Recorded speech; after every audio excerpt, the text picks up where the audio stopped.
आता समजून घेना स्वप्नांचे रंग मी तुझ्यात दंग पुरी बाकी काय तुझी साथ संग असताना आकाशी चंद्र चांदण्या तोडून मी कहाणल्या मनाचा पाळणा करू बांधून घे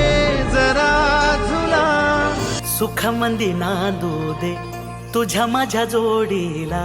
साकड मी घालतो देवाकड तुझ्यासाठी फिरतेच गाणं गातोया रूप तुझं पाहुनी शिवार झुलतया तुझ्या संग जिंदगीच सोन झालया